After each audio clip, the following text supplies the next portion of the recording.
Hello friends, स्वागत है आपका हमारे चैनल हिंदी साहित्य एवं व्याकरण में। मित्रों, आज हम फिर से आपके सामने उपस्थित हुए हैं।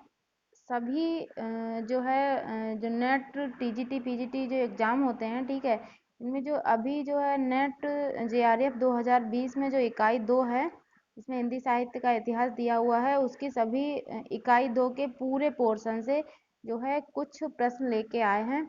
इनमें जो है बहुत ही इम्पोर्टेंट प्रश्न है और वन लाइनर हैं सभी, और इसमें हम फास्ट रिवीजन कर लेंगे, जिससे जो है कई सारे प्रश्न आपके रिवाइज होंगे, कुछ हमें नया देखने को मिलेगा। तो आपसे रिक्वेस्ट है कि आप इस वीडियो को पूरा देखिए, ठीक है। चलिए वीडियो की शुरुआत करते हैं। शुरुआत करें इससे पहले आपको हम बता दें कि ये प्रश्न जो है आदिकाल, भक्तिकाल, रीतिकाल एवं आधुनिक काल से भी आपको मिलेंगे कुछ प्रश्न। इसमें जो है टोटल 100 प्रश्न हैं, लेकिन आज हम पूरे 100 प्रश्नों को एक साथ नहीं रखेंगे, कुछ कम प्रश्नों को रखेंगे, लगभग 20-25 प्रश्न, ताकि हमारी ज़्यादा वीडियो जो है लंबी ना हो, ठीक है। उम्मीद करेंगे कि आपको वीडियो पसंद आएगी। चलिए शुरुआत करते हैं, ठीक है। देख लेते हैं, हिंदी साहित्य के आरंभिक युग को आदिकाल के नाम से किसने अभिहित किया है। हम आपको इस प्रश्न का आंसर बता भी चुके हैं, फिर से रिवीजन हो रहा है, रिपीट हो रहा है क्वेश्चन, देख लीजिए आप। हिंदी साहित्य के आरंभिक युग को आदिकाल से किसने अभिहित किया है, किसने दिया है, हजारी प्रसाद द्विवेदी ने, ठीक है। आइए दूसरा प्रश्न देख लेते हैं, हिंदी का प्रथम कवि किसे माना जाता है, सरहपाद को, ठीक है। ये बहुत ही सरल प्रश्न है, ठीक है। आगे चलते हैं तो हमें बहुत ही अच्छे क्वेश्चन देखने को मिलेंगे। आप हमारे वीडियो पे बने रहिए, लास्ट तक बने रहिए, ठीक है, क्योंकि आगे बहुत ही अच्छे प्रश्न मिलने वाले हैं, ठीक है। आइए देखते हैं, बीसल देव रासो के लेखक का नाम क्या है। बीसल देव रासो के लेखक का नाम है नरपति नाल, ठीक है। और इसे जो है रामचंद्र शुक्ल ने वीरगीत काव्य भी कहा है। क्या कहा है, वीरगीत काव्य। इसमें जो है काय का वर्णन है, श्रृंगार रस का वर्णन है, क्योंकि जो है आदिकाल में जितने भी रासो साहित्य लिखे गए हैं उसमें उसमें जो है आश्रयदाता राजाओं की प्रशंसा की गई है और वीर रस का वर्णन है, लेकिन यही एक ऐसा है जिसमें किसका वर्णन है, श्रृंगार रस का वर्णन है, आपको याद रखना है, ठीक है। पौम चरिऊ, पौम चरिऊ किसकी कृति है, किसकी है, स्वयंभू की है, ठीक है। इसमें जो है राम का वर्णन है, आपको पता होगा, इसमें राम का वर्णन है, ठीक है। और ये एक और आती है पौमचरियम, क्या आती है, पौमचरियम। इससे आपको कंफ्यूज नहीं होना है, ये अलग है और ये जो है पौमचरियु ये अलग है, ठीक है, आपको याद रखना है। आइए आगे बढ़ते हैं, आदिकाल में खड़ी बोली को काव्य भाषा बनाने वाले प्रथम कवि का नाम बताइए। आदिकाल में खड़ी बोली को काव्य भाषा बनाने वाले, मतलब ये से क्वेश्चन और बनता है कि खड़ी बोली के जनक किसे कहते हैं, ठीक है। तो खड़ी बोली का जनक किसे कहते हैं, अमीर खुसरो को, और आदिकाल में इसका प्रयोग हुआ था, तो खड़ी बोली को काव्य भाषा बनाने वाले कवि का नाम क्या है, अमीर खुसरो। इन्होंने क्या लिखा है, मुकरियां लिखी हैं, ठीक है। और भी और भी कई सारे इन्होंने काव्य लिखे हैं, ठीक है। आइए, किस कवि को मैथिल कोकिल कहा जाता है, तो विद्यापति को मैथिल कोकिल कहा जाता है। इनकी एक कृति है पदावली, पदावली जो है मैथिली भाषा में लिखी गई है, इसीलिए इन्हें क्या कहा जाता है, मैथिल कोकिल कहा जाता है। इनकी कई सारी उपाधियां हैं, इनमें उपाधियों में एक है अभिनव जयदेव, अभिनव जयदेव, ठीक है, अभिनव जयदेव की भी उपाधि है। इसके बाद ये एक है नव कवि शेखर की उपाधि भी विद्यापति को दी गई है, कवि शेखर, ठीक है। और कौन सी उपाधि, नव कवि शेखर भी दी गई है, नव कवि शेखर। इन्होंने इन्होंने कीर्ति लता, कीर्ति पताका और कई सारे जो है रचनाएं लिखी हैं। कीर्ति लता को इन्होंने क्या कहा है, कहानी कहा है, ठीक है, कहानी कहा है, इतने ही याद रखेंगे, ठीक है। आगे बढ़ते हैं, सरहपाद की प्रसिद्ध कृति कौन सी है, सरहपाद की प्रसिद्ध रचना कौन सी है, क्या है, दोहा कोश है, ठीक है, दोहा कोश, ठीक है, ये आदिकाल में लिखी गई है, ठीक है। चर्यापद भी आदिकाल में लिखी गई है, जो कि सबरप्पा की रचना है, ठीक है। हिंदी साहित्य के किसी काल को हिंदी साहित्य का स्वर्ण युग कहा जाता है, भक्ति काल को कहा जाता है, लेकिन ये कहा किसने है, ये बात बहुत इंपॉर्टेंट है, कि ये हिंदी साहित्य के भक्ति काल को स्वर्ण युग किसने कहा? आप बहुत ही याद रखेंगे अच्छे से, किसने कहा? ग्रियर्सन। याद रखेंगे किसने कहा? ग्रियर्सन ने। ठीक है। चंदायन के रचनाकार कौन है? चंदायन के, एक मिनट, चंदायन किसने लिखा है? किसने लिखा मित्रों? मुल्ला दाऊद ने। ये क्या है? इसे अवधी भाषा का प्रथम काव्य भी कहते हैं। ठीक है। आइए नेक्स्ट बात कर लेते हैं। दादू भक्ति काल के किस धारा के कवि हैं? दादू जो है भक्ति काल के किस धारा के कवि हैं? तो ये हैं दादू भक्ति काल के किस धारा के कवि हैं? निर्गुण के हैं। अब निर्गुण के दो रूप हैं, कौन कौन से? एक तो संत, एक क्या है? सूफी। ठीक है। तो संत धारा के कवि कौन है? दादू। ठीक है। कवितावली के रचयिता का नाम क्या है? कवितावली के रचयिता का नाम क्या है? तुलसीदास है। और ये किस भाषा में लिखी गई है? ठीक है।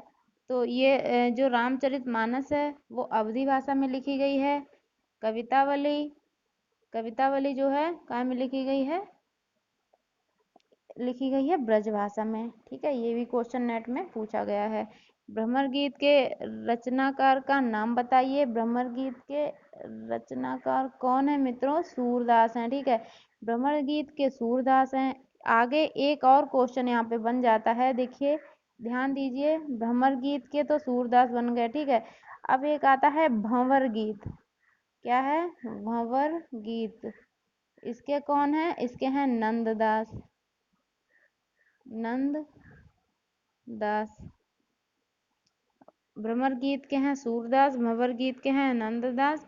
और एक आता है उद्धव शतक। उद्धव शतक के लेखक हैं जगन्नाथ दास। ठीक है। तो आपको याद रखना है। आगे बात कर लेते हैं, तुलसीदास ने किस महाकाव्य की रचना की? बहुत ही सरल प्रश्न है मित्रों। तुलसीदास ने कौन सा महाकाव्य लिखा है? रामचरितमानस। लेकिन किस भाषा में है? ये अवधी भाषा में है। ठीक है। अवधी भाषा में है। इसमें कितने कांड हैं? 7 कांड हैं। ठीक है। तो जो प्रश्न बनता है आने वाला वो है कांड का क्रम। ठीक है। क्या बनता है? जो इसमें कांड दिए गए हैं उसमें कांड का क्रम बनता है। सबसे पहले है बाल कांड, फिर है अयोध्या कांड, फिर है किष्किंधा कांड, फिर है अरण्य कांड, फिर है सुंदर कांड, फिर है लंका कांड, फिर है उत्तरकांड। ठीक है। बाल, अयोध्या, किष्किंधा, अरण्य, सुंदरकांड, लंका कांड और उत्तरकांड। ठीक है। आपको इसका क्रम याद रखना है, यही पूछा जाता है। आइए नेक्स्ट बात कर लेते हैं। शुद्धाद्वैतवाद का संबंध हिंदी साहित्य की किस धारा से है? कृष्ण भक्ति शाखा से है। ठीक है। और इसके कौन है? वल्लभाचार्य हैं। याद रखना। राम भक्ति काव्य पर किस दर्शन का प्रभाव पड़ता है? विशिष्टाद्वैतवाद दर्शन का प्रभाव पड़ता है। इसके कौन है? रामानुजाचार्य हैं। राम भक्ति पे किसका है? विशिष्टाद्वैतवाद। इसके रामानुजाचार्य हैं। विशिष्टाद्वैतवाद है। ठीक है। एक होता है द्वैताद्वैतवाद। क्या होता है? एक होता है द्वैतवाद, एक होता है द्वैतवाद। आइए फिर से देख लेते हैं। एक होता है द्वैतवाद, द्वैतवाद। इसके हैं मध्वाचार्य। कौन है इसके? मध्वाचार्य। आपको हमारी आवाज आ रही होगी तो आप इससे लिख लेंगे। ठीक है। एक है द्वैतवाद, इसके मध्वाचार्य हो गए। एक है द्वैताद्वैतवाद, द्वैताद्वैतवाद। इसके कौन है? आपको याद रखना है। इसके हैं निम्बार्काचार्य। कौन है? निम्बार्काचार्य। ठीक है। आपको पूरी वीडियो देखना है, क्योंकि अगर थोड़ा सा भी आपने छोड़ दी तो आपको समझ में नहीं आएगा, क्योंकि यहाँ पे लिखने की कम जगह है। ठीक है। निम्बार्काचार्य, विशिष्टाद्वैतवाद तो रामानुजाचार्य हो गए। ठीक है। द्वैतवाद मध्वाचार्य हो गए, निम्बार्काचार्य भी हो गए। इसके क्या नाम? द्वैतवाद निम्बार्काचार्य हो गए। ठीक है।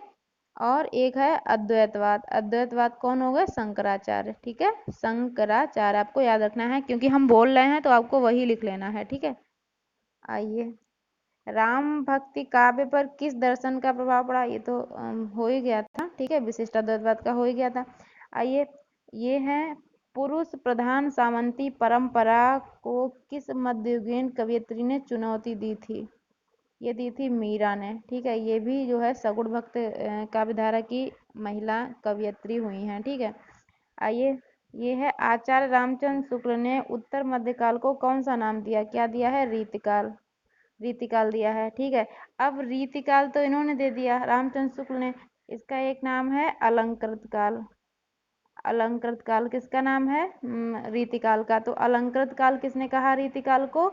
ये कहा है मिस्र बंधु ने। मिस्र बंधु ने। आप याद कैसे करेंगे? यहाँ से आ ले लेंगे, यहाँ से माँ ले लेंगे, आम कर देंगे, तो आ से अलंकृत काल, माँ से मिस्र बंधु। ठीक है, एक है श्रृंगार काल, इसी को कहा है रीतिकाल को। क्या कहा है? श्रृंगार काल। श्रृंगार काल किसने कहा है? विश्वनाथ प्रसाद मिश्र ने। ठीक है, आपको याद करना है। जब ये दो हैं, अलंकृत काल, श्रृंगार काल, अलंकृत काल आप याद कर लेंगे, श्रृंगार काल बचा तो वो विश्वनाथ प्रसाद मिश्र ने कहा है। ठीक है, आगे चलते हैं। हाँ, ये देखिए, हाँ, रीतिकाल को काव्य की दृष्टि से कितने भागों में बांटा गया है? 3 में। कि कौन सी हैं? रीति सिद्ध हैं, रीति रीति सिद्ध, ठीक है, रीति मुक्त, रीतिबद्ध। सबसे पहले आते हैं रीतिबद्ध कवि। देखिए, सबसे पहले आते हैं बद्ध, फिर आते हैं सिद्ध, और फिर आते हैं रीति मुक्त। ठीक है, ये 3 इसकी वो हैं, भाग हैं। आगे आइए, नेक्स्ट है 19 है रीति सिद्ध काव्य धारा के प्रमुख कवि कौन है? रीति सिद्ध काव्य धारा के प्रमुख कवि कौन है? बिहारी हैं। ठीक है, के किस कवि को रीतिकाल के किस कवि ने वीर रस प्रधान रचनाएं लिखी? किसने लिखी? भूषण ने लिखी। भूषण ने कौन कौन सी रचनाएं लिखी हैं? देख लेते हैं। ये लिखी है शिवा बावनी। शिवा बावनी हम बोल रहे हैं तो आपको लिख लेना है, शिवा बावनी, छत्रसाल दशक, छत्रसाल दशक, और शिवराज भूषण। ठीक है, शिवराज भूषण जो है इनका अलंकार का ग्रंथ है, इसमें बहुत ही अलंकारों का वर्णन किया गया है। ठीक है, आइए दूसरे बात कर लेते हैं। नेक्स्ट है रीति मुक्त, रीति ये हो गया। ठीक है, आइए बात कर लेते हैं घनानंद किस काव्य धारा के कवि हैं? घनानंद किसके हैं? रीति मुक्त काव्य धारा के कवि हैं, आपको याद कर लेना है। ठीक है, आधुनिक काल में लिखा गया खड़ी बोली का प्रथम महाकाव्य कौन सा है? आधुनिक काल में लिखा गया खड़ी बोली का प्रथम महाकाव्य प्रिय प्रवास है। इसमें कितने सर्ग हैं? इसमें 14 सर्ग हैं। कितने हैं? 14 सर्ग हैं। साकेत किसने लिखा है? साकेत लिखा है मैथिली शरण गुप्त ने। ठीक है, साकेत का अर्थ क्या होता है मित्रों? साकेत का अर्थ क्या होता है? साकेत का अर्थ होता है अयोध्या, एक स्थान से लिया गया है, इसका अर्थ होता है अयोध्या। ठीक है, आगे आइए। 24 पुष्प की अभिलाषा कविता के कवि कौन है? पुष्प की अभिलाषा, पुष्प की अभिलाषा कविता के कवि है माखनलाल चतुर्वेदी। पुष्प की अभिलाषा कविता किसने लिखी है? माखनलाल चतुर्वेदी। इसमें इसमें आपको 2 पंक्तियां सुनाई देते हैं। चाह नहीं मैं सुरवाला के गहनों में गूंथा जाऊं, ये वाली जो पंक्ति है ये इसी कविता से ली गई है, जो कि इन्होंने जेल में लिखी थी। ठीक है, छायावाद को स्थूल के प्रति सूक्ष्म का विद्रोह, छायावाद को स्थूल के प्रति सूक्ष्म का विद्रोह किस आलोचक ने कहा है? डॉक्टर नगेंद्र ने कहा है। बहुत इंपॉर्टेंट है, अक्सर आया हुआ प्रश्न है। छायावाद को स्थूल के प्रति सूक्ष्म का विद्रोह किसने कहा है? डॉक्टर नगेंद्र ने कहा है। कामायनी, ये 25 क्वेश्चन बताए थे लेकिन एक क्वेश्चन एक्स्ट्रा है, इसे भी देख लेते हैं। कामायनी में किस दर्शन की अभिव्यक्ति हुई है? शैव दर्शन की। किसकी हुई है? शैव दर्शन की।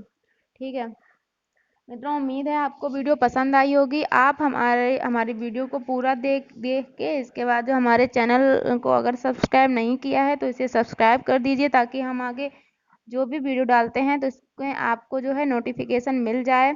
तो बेल आइकन को प्रेस कर दीजिए। ठीक है, और हमारे चैनल को अपने दोस्तों के साथ शेयर कीजिए, ताकि इसमें जो भी हम जानकारी दे रहे हैं, स्टडी मटेरियल दे रहे हैं, वो आपके फ्रेंड्स तक भी पहुंच सके, जिससे आपको लाभ हो। ठीक है, कोई भी एग्जाम की तैयारी कर रहे हैं हिंदी साहित्य के, ठीक है, हिंदी साहित्य और हिंदी भाषा के किसी भी एग्जाम की, हम आपको सारी वीडियो यहाँ पे उपलब्ध कराएंगे। मित्रों, ये हमारा नया चैनल है, आपको हमारा सहयोग करना है और हमारे चैनल को आगे बढ़ाना है। धन्यवाद।